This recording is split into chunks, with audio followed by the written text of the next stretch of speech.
Assalamualaikum Pak Ustaz. Waalaikumsalam warahmatullahi wabarakatuh. Amin. Assalamualaikum. Waalaikumsalam Pak Dong. Amin. Alhamdulillah.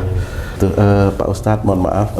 Saat ini itu Pak Ustadz ya, terjadi luar biasa antara seorang anak dengan orang tua, di mana anak ini selalu berani terhadap orang tuanya. Kalau orang tuanya memberi nasihat, anaknya ini malah ada yang lebih pandai dari orang tuanya, atau anaknya melakukan satu kegiatan yang kalau ditegur langsung marah seperti itu.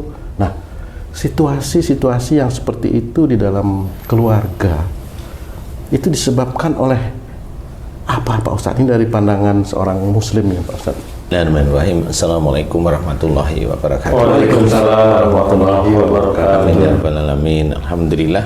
Memang kalaupun mamanya kita itu seorang muslim kan harus benar-benar belajar taat ya. Salah satunya adalah kita wajib menghormati orang tua. Kita wajib menghormati orang tua kita, karena ridha Allah juga tergantung ridha orang tua. Jadi jika seorang anak itu tidak hormat kepada orang tuanya, itu dosa. Dia langsung menyalahi syariat Islam. Dia dosa. Besar kecil tergantung emosinya dia, tergantung intensitas marahnya dia kepada orang tua. Dosanya seperti itu. Kalau dia cuma sekali, ya mudah-mudahan terampuni dengan cepat. Kalau dia hampir setiap saat itu ya marah, ya wallahu alam ya.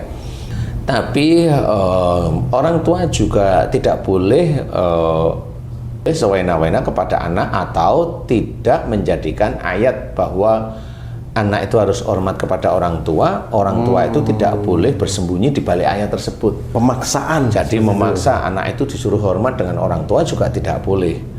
Ayat itu dipergunakan untuk anak, bukan untuk orang tua. Sama seperti kalau orang berpuasa itu hanya untuk orang muslim beriman, kan gitu. Jadi yang tidak muslim, tidak beriman, ya nggak berpuasa, kan seperti itu. Jadi tidak bisa memaksakan kehendak.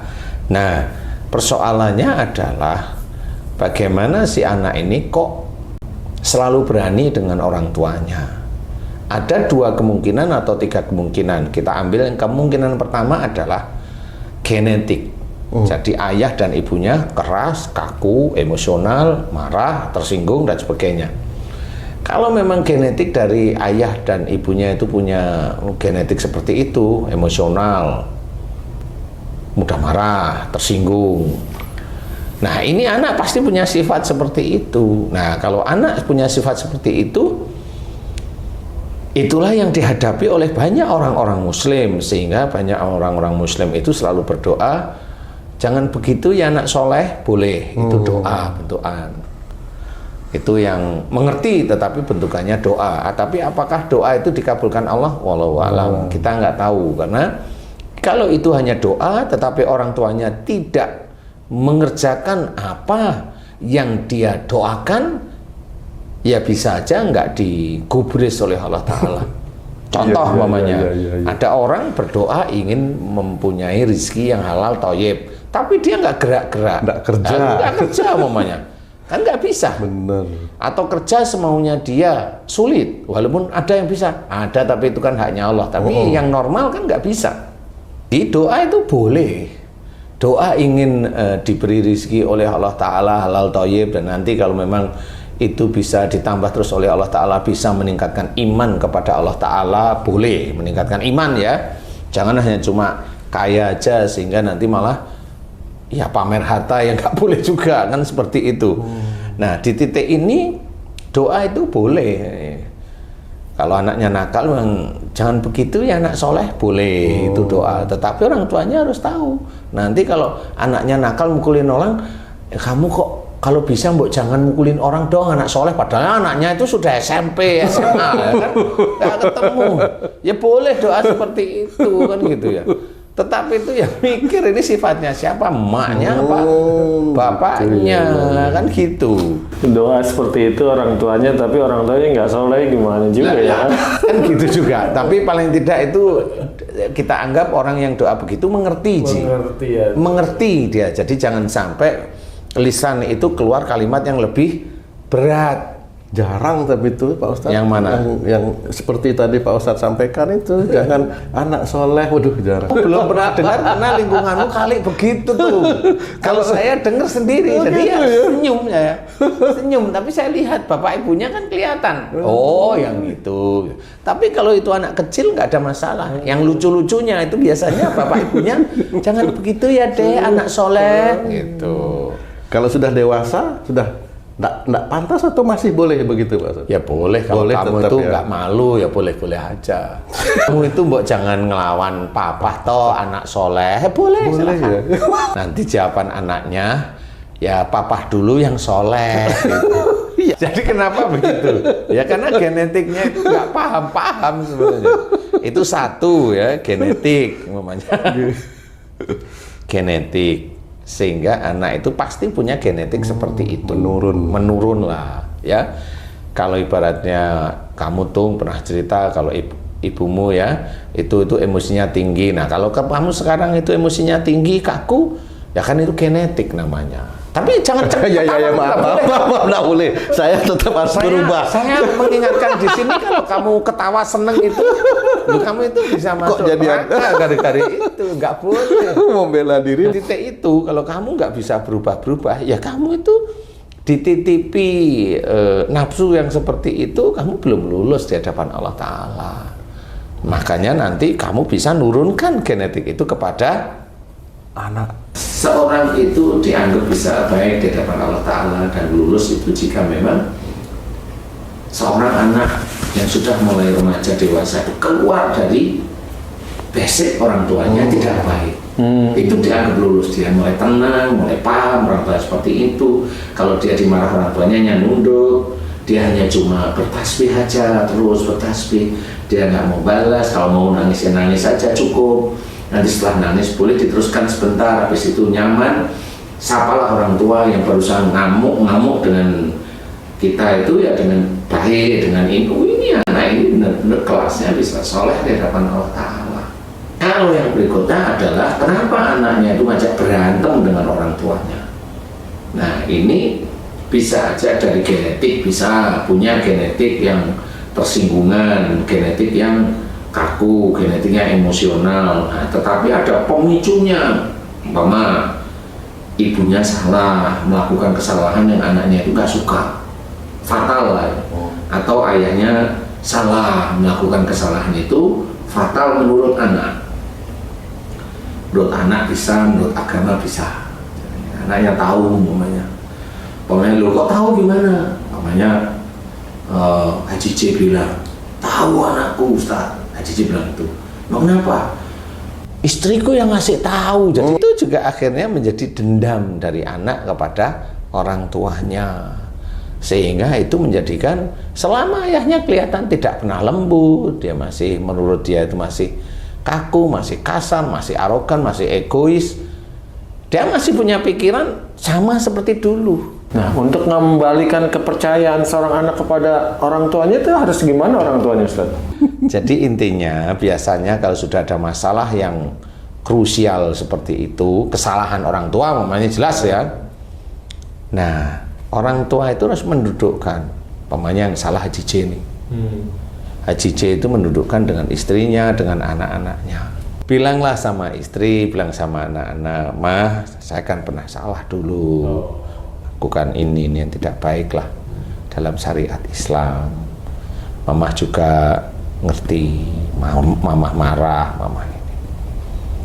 Kamu, nak, kamu kan juga tahu nih.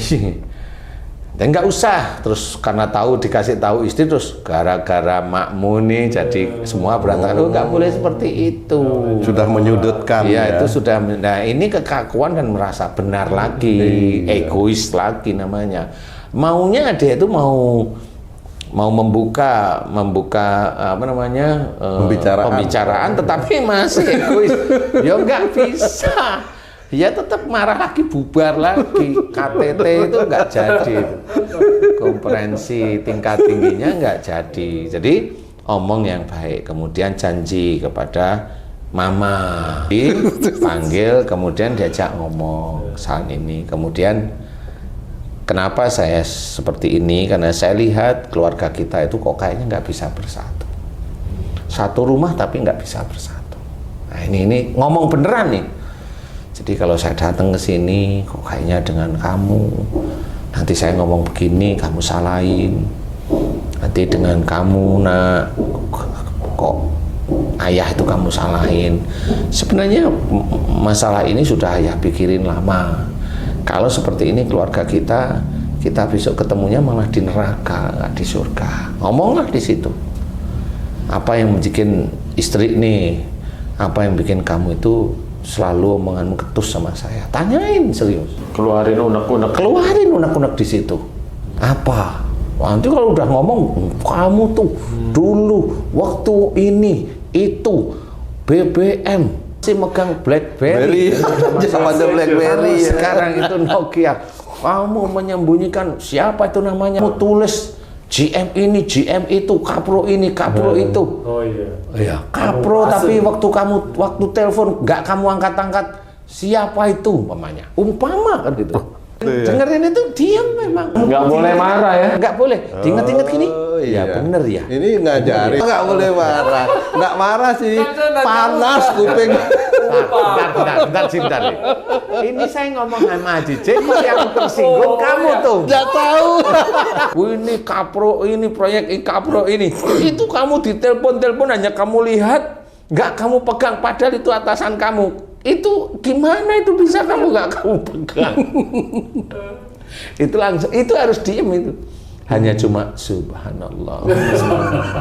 Subhanallah karena memang tahu yang salah Haji J mamanya. Bukan kamu tuh, ini Haji J. Sebenarnya yang telepon itu digerakkan Allah agar telepon. Agar Haji J itu ketahuan. Karena apa? Haji J kan sholat. Haji J doa, ya Allah jadikan aku soleh. Keluargaku sakinah mawadah warohmah. Akhirnya si itu tadi yang GM, yang kapro-kapro itu telepon, nongol. Nah, kok berkali-kali angkat tuh Ji, mamanya istrinya gitu. Enggak ini, loh itu kan GM kok nggak diangkat, gimana nanti kamu dimarah? Nggak apa-apa, kan lucu. Orang itu sama atasannya kok malah bilang nggak apa-apa. Gitu. Aja. Ini mau muka masuk, udahlah dia udah nyerah aja di sini. Karena persoalannya ini adalah nanti mau perjalanan menuju surga. Jadi terima dulu, kan memang itu benar, jadi terima. Sama seperti saya tanyain, 2 tambah 2 berapa? 4. Ya semua orang di dunia itu ya 4 tuh. Ya. Kalau namanya Haji J punya istri mamanya J. Kemudian ada wanita lain, itu namanya selingkuh. Itu di dunia namanya selingkuh, Ci. Itu namanya di dunia itu ya semuanya berikrar itu selingkuh namanya. Kan gitu, 2 tambah 2 4. Ya begitu. Ya udah kalau udah denger tahu 2 tambah 2 4 ya udah nggak usah dihayalin, dengerin aja. Memang betul 2 tambah 2 4. Cari alasan, dengerin aja yang baik. Ya paling ya maafin aku ya. Kan gitu. Ngomong ini ya biarin aja, maafin itu dulu. Ya nggak usah itu dulu, itu tetap pembelaan itu. Gitu. Jadi intinya bicarakan. Kemudian juga ini udah, terus nanti tanya ya ke anak, nanti bilang sebelum ke anak bisa aja ya maafin lah. Selama ini memang saya ngilaf. Sehingga disitulah dia omongkan, maafin aku ya, terus ya maafin. Sudah itu diselesain, walaupun nggak bisa ini masih ngomong ya tetap tenang dengerin.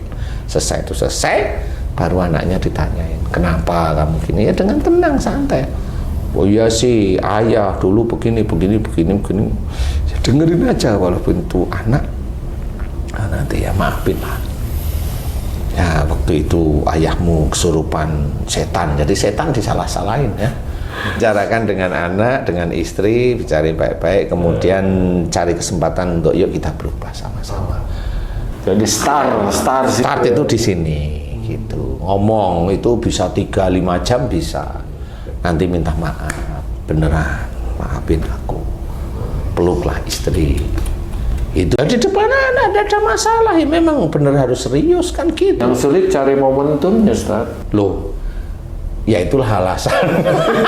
Alasan Ya, itu kan- untuk tidak ngomong kan gitu. Kalau lebaran itu jadi lucu nanti. Datang itu dengan sikap yang qanaah ya, lapang dada, menerima nanti apa yang terjadi. Disimbolikan dengan baju baru semua. Iya benar sebenarnya. Nanti ngomong, nah setelah itu baru nanti kalau ini habis ini ya kalau nanti papa ngomong ya didengerin. Nah, ya kan enak karena kalau papa nanti ada salah diingati, kan gitu. Nah, itulah mulai titik baliknya, dimulai kan gitu. Ini Tuhan sebentar lagi, jadi harus kejar-kejaran dengan Tuhan.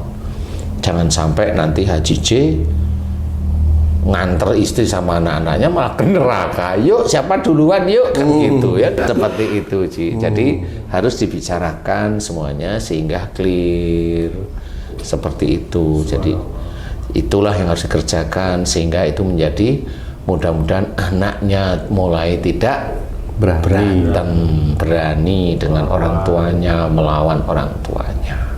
Caranya seperti itu. Kemudian sering tetap mohon ampun kepada Allah Ta'ala titik-titik kesalahan itu terus menerus. Kemudian ya doa kalau pas bisa sholat berjamaah dengan istri dengan anak, doa dibuntun ya, dilantunkan, bolehlah. Nah, mudah-mudahan nanti doa seperti itu dibicarakan dengan anak. Mudah-mudahan Allah memberikan hidayah pada keluarga yang memang pada saat itu yang seperti itu. Nah, mudah-mudahan itu bisa nanti bertemu di surga. Insya Allah ya, insya Allah. Wallahu a'lam. Terima kasih banyak Pak Ustadz penjelasannya, Masya Allah.